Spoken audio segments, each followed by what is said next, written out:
नमस्कार, स्वागत है आपका न्यूज चक्र में। मैं अभिसार शर्मा और मैं उम्मीद करता हूं कि इस बार गुरु पर्व पर देश को एक नई दिशा मिले ताकि आप और हम सब एक दूसरे के करीब आएं और मिलकर भारत के सामने जो चुनौतियां हैं हम उसका सामना करें। आप सबको गुरु नानक जयंती की लाखों बधाइयां।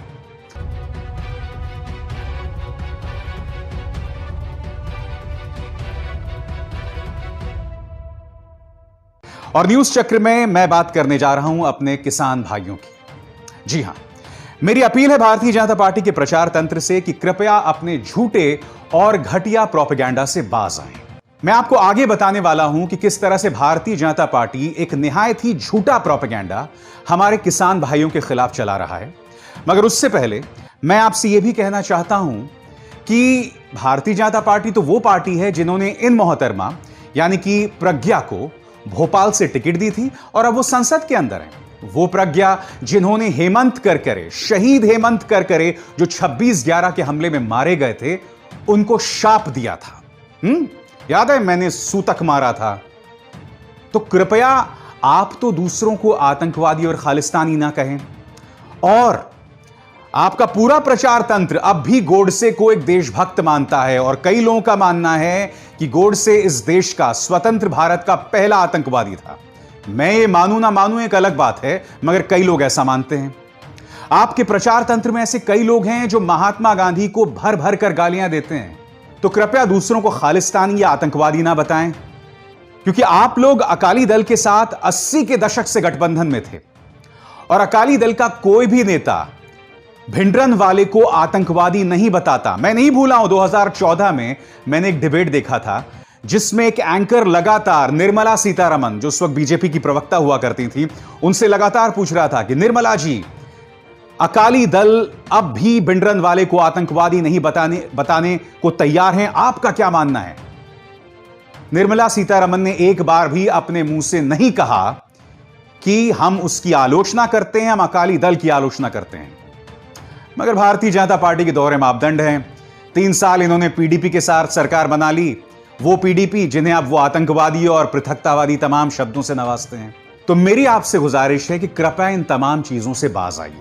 अब हम बात करना चाहेंगे देश के किसानों की और वो आंदोलन जो इस वक्त दिल्ली और उसके आसपास चल रहा है। पंजाब के किसान, हरियाणा के किसान, मध्य प्रदेश के किसान, उत्तर प्रदेश के किसान जो कि इस आंदोलन से जुड़ने का प्रयास लगातार कर रहे हैं। मगर मैं कुछ मुद्दे यहां उठाना चाहता हूं। एक तरफ तो गृह मंत्री अमित शाह यह बयान देते हैं जो आपके स्क्रीन पर है कि हम किसान भाई बंधुओं से बात करने को तैयार हैं, इसका स्वागत किया जाना चाहिए। वाकई एक सकारात्मक बयान गृह मंत्री अमित शाह का। मगर दूसरी तरफ प्रधानमंत्री नरेंद्र मोदी मन की बात करते हैं और मन की बात में वो ये स्पष्ट कर देते हैं कि जो किसानों के लिए हम नए कानून लाए हैं उससे बेहतर कोई चीज नहीं हो सकती। यानी कि प्रधानमंत्री ने कहीं ना कहीं इसे अहम का मुद्दा बना दिया है। किसान आपसे यह नहीं सुनना चाहता कि उस किसान बिल के क्या फायदे हैं। आप एक देश एक मंडी की बात कर रहे हैं, मगर हर राज्य के किसान की अपनी तकलीफें हैं। और मैं आपको आगे बताऊंगा कि आपके अपने मुख्यमंत्री, भारतीय जनता पार्टी के अपने मुख्यमंत्री एक अनाज एक मंडी की बखिया उधेड़ रहे हैं, उसकी धज्जियां उड़ा रहे हैं। मगर सबसे पहले मैं आप चाहता हूं कि आप सुने प्रधानमंत्री नरेंद्र मोदी ने मन की बात में क्या कहा, जिससे स्पष्ट हो जाता है कि सरकार इस मुद्दे पर नहीं झुकने वाली। सुनिए। मेरे प्यारे देशवासियों, भारत में खेती और उससे जुड़ी चीजों के साथ नए आयाम जुड़ रहे हैं। बीते दिनों हुए कृषि सुधारों ने किसानों के लिए नई संभावनाओं के द्वार भी खोले हैं। बरसों से किसानों की जो मांग थी, जिन मांगों को पूरा करने के लिए किसी न किसी समय में हर राजनीतिक दल ने उनसे वायदा किया था, वो मांगे पूरी हुई है। काफी विचार विमर्श के बाद भारत की संसद ने कृषि सुधारों को कानूनी स्वरूप दिया। तो मोदी जी ने कह दिया कि किसानों के लिए जो हम बिल लेकर आए हैं उससे कोई बेहतर काम नहीं हो सकता। यह बात अलग है। उस बयान में आपने देखा कि उन्होंने यह कहा कि संसद ने इसे पारित किया।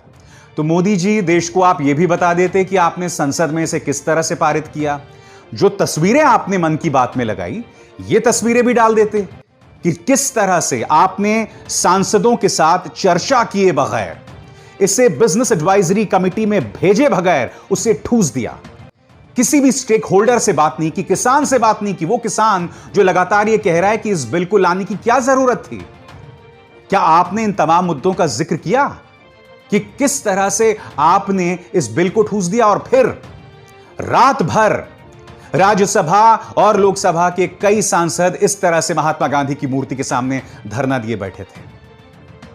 तो एक तरफ तो आप बात करने की बात कहते हैं कि हम किसानों से बात करने को तैयार हैं, मगर दूसरी तरफ आप इस बिल को अहम का मुद्दा बना देते हैं। अब मैं आपको बतलाना चाहूंगा, किसानों ने इस मुद्दे पर प्रेस कॉन्फ्रेंस भी की। किसान प्रतिनिधियों की मैं आपको दो बातें सुनाना चाहूंगा। सबसे पहले अड़तिया वाली बात, यानी बिचौलिए वाली बात। यहां पर आप सुनिए किस तरह से किसानों के प्रतिनिधि बता रहे हैं कि देखिए, पंजाब में अड़तिया का तो कोई मुद्दा ही नहीं है, ये कोई समस्या ही नहीं है, बिचौलिया का कोई मुद्दा ही नहीं है। सरकार के साथ क्या दिक्कत है कि वो रक्षा मंत्रालय या डिफेंस डील में बिचौलिए का इस्तेमाल करती है और कॉमर्स मिनिस्ट्री में बिचौलिए का इस्तेमाल करती है, लिहाजा उसे बिचौलिया एक बहुत बड़ी समस्या दिखाई दे रही है।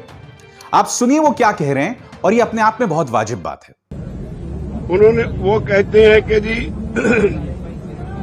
हम तो बिचौलियों को निकालने के लिए हमने ये कानून लाए हैं। तो हम कहते हैं डिफाइन बिचौलिया। हमारे पंजाब और हरियाणा का marketing system this is one of the best in the world.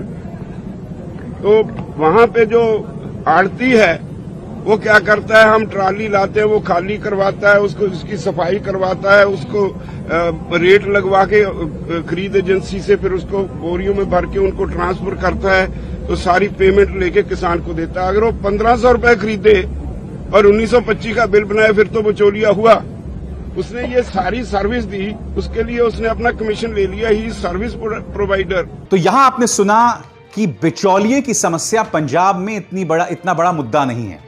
अब आगे सुनिए, सरकार दरअसल निजी मंडियों को, प्राइवेट मंडियों को बढ़ावा दे रहा है, और वो सरकारी मंडी जो कि एपीएमसी के हिसाब से चलती है, जहां मिनिमम सपोर्ट प्राइस की गारंटी किसान को होती है, न्यूनतम समर्थन मूल्य की गारंटी किसान को होती है, उन सरकारी मंडियों को धीरे धीरे फेज आउट करने की बात हो रही है।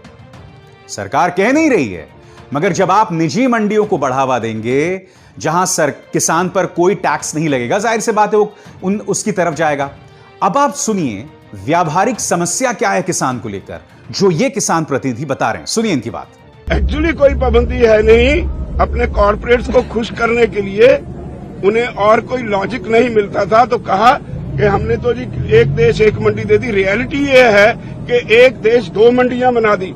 एक मंडी है which is governed bye APMC act, किसी कानून के तहत 100 साल से वो काम कर रही है, जो ट्राइड एंड टेस्टेड है, हर किसान को उसकी समझ है। एक मंडी जो इन्होंने बनाई उसमें कायदा कानून ही नहीं, कोई भी आदमी उसे कोई लाइसेंस की जरूरत नहीं, वो सिर्फ अपने पैन कार्ड से या कोई भी गवर्नमेंट ऑफ इंडिया के जो अधिकारित डॉक्यूमेंट है उससे कहीं भी कितनी भी क्रॉप किसी किसान से खरीद सकता है, खेत से खरीद सकता है, घर से खरीद सकता है। इसका मतलब ये हुआ कोई अमीर आदमी 4 गांव की गेहूं खरीद के ले जाए, बाद में पेमेंट ना करे, कोई प्रोविजन नहीं कि हम उसके खिलाफ कोर्ट में जा सकते हैं। सिर्फ एसडीएम के पास जाएंगे, एसडीएम भी कुछ नहीं करेगा, वो रिकंसिलिएशन बोर्ड बनाएगा। रिकंसिलिएशन बोर्ड जिस पार्टी की सरकार होगी उसके लोगों का होगा, वो अपने अपोनेंट को हरेस करेंगे। बात यहां नहीं रुकती। आपने क्या कहा था? एक देश एक मंडी कहा था ना आपने, प्रधानमंत्री आपने ये बात कही थी। अब आपके मुख्यमंत्री मनोहर लाल खट्टर क्या कह रहे हैं, सुनिए। हरियाणा की अनाज मंडियों में बाजरा 2150 रुपए प्रति क्विंटल की दर से खरीदा जा रहा है, जबकि पड़ोसी राज्य राजस्थान में 1300 के भाव पर बाजरा बिक रहा है। इसलिए वहां से बाजरा लाकर हरियाणा में बेचने की शिकायत मिल रही है। वहां का बाजरा यहां बिकने नहीं दिया जाएगा। राजस्थान का किसान अगर हरियाणा में बेचना चाह रहा है तो यह बिकने नहीं दिया जाएगा। ये किसी और के शब्द नहीं हैं, बल्कि माननीय मुख्यमंत्री मनोहर लाल खट्टर के शब्द हैं। अब आप मुझे बताइए कहां गया आपका एक देश एक मंडी वाली बात? देखिए, विरोधाभास सरकार के स्तर पर दिखाई दे रहा है, और मैं आपको लगातार बता रहा हूं। और सबसे खतरनाक खेल, जो सियासी खेल खेला जा रहा है किसानों को बदनाम करने के लिए, इक्का दुक्का लोग अगर वाहियात बयान दे रहे हैं तो क्या वो किसानों के आंदोलन का प्रतिनिधित्व कर रहे हैं?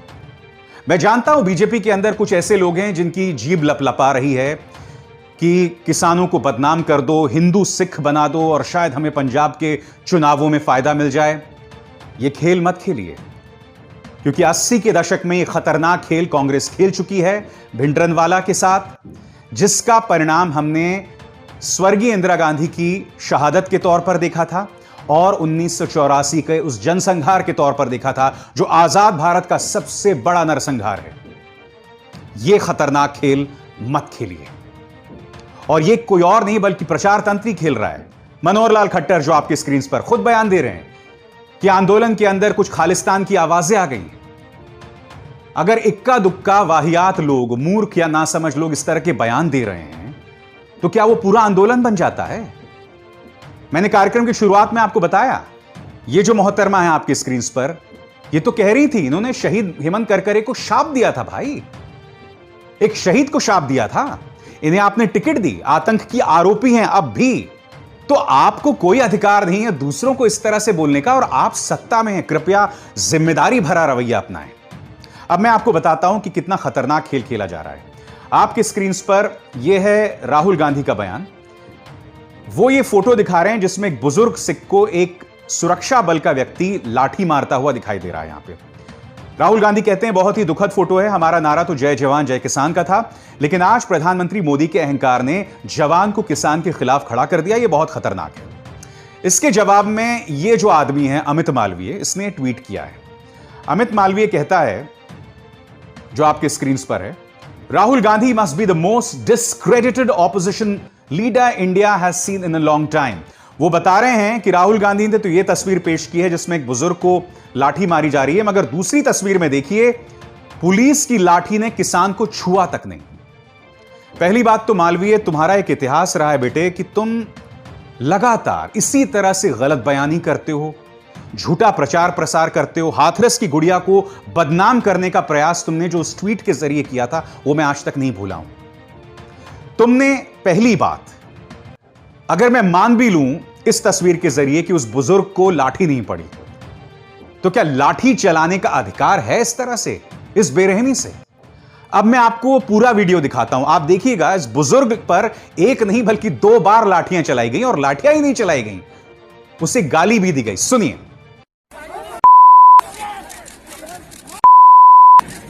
तो इस तरह से ये लोग बुजुर्ग किसानों को बदनाम करने का प्रयास कर रहे हैं। बात यहां नहीं रुकती।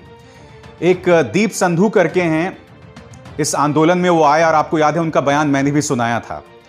उस वक्त मुझे भी नहीं पता था कि ये एक अभिनेता भी हैं। तो यहां पर अमित मालवीय ये कह रहा है कि दीप संधू जो है वो खालिस्तान समर्थक है। और ऐसे लोग जो हैं वो किसान आंदोलन से में जुड़े हुए हैं और वो किसान आंदोलन की अगुवाई कर रहे हैं। अब मैं आपको एक वीडियो दिखाता हूं दोस्तों। इस वीडियो में देखिए, यहां दीप संधू जो हैं, सनी देओल जब चुनाव लड़ रहे थे लोकसभा का, उनके लिए प्रचार प्रसार कर रहे हैं।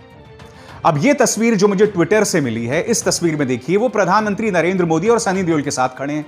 मैं सवाल पूछना चाहता हूं बीजेपी से, ऐसा क्यों हो जाता है कि जब तक तो आपके साथ कोई है तो वो देशद्रोही नहीं है, वो खालिस्तानी नहीं है, मगर जैसे ही कोई आपके खिलाफ हो गया, हालांकि मैं नहीं जानता हूं कि दीप संधू अब बीजेपी के साथ हैं या नहीं है और इनकी मौजूदगी की वजह क्या है, मगर मुद्दा यहां पर कुछ और है। मुद्दा यह है कि झूठ के सहारे लगातार इस आंदोलन को बदनाम किया जा रहा है। यह है शलभ मणि त्रिपाठी, उत्तर प्रदेश के नेता हैं, पहले पत्रकार भी थे। अच्छा है, राजनेता और बीजेपी की सेवा कर रहे हैं, कम से कम पत्रकारिता को बदनाम नहीं कर रहे हैं। ये इनका ट्वीट देखिए, घंटे भर में किसान बनने का चमत्कार देखिए। कोई नजीर मोहम्मद हैं, वो ये बता रहे हैं कि नजीर मोहम्मद किस तरह से पगड़ी लगा देता है और वो आंदोलन में अब सिख बन गया, जबकि नजीर मोहम्मद जिसकी तस्वीर यहां दिखाई दे रही है वो अप्रैल की तस्वीर है, उसका आंदोलन से कोई लेना देना नहीं है।